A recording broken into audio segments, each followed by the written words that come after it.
नमामीश्वरं सद्गुरुं साईनाथम्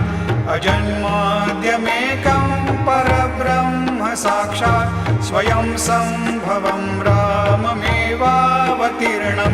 भवद्दर्शनात् सम्पुनीतप्रभोऽहं नमामीश्वरं सद्गुरुं साईनाथम् श्री साईश कृपानिधेऽखिल नृणां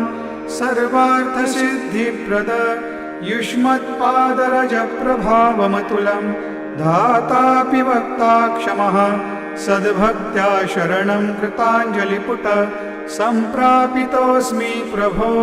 श्रीमत्साई परेश पादकमलान् न्यान्यच्छरण्यं मम साई रूपधर राघवोत्तमं भक्तकामविबुधद्रुमं प्रभुं माययोपहत चित्तशुद्धये चिन्तयामि।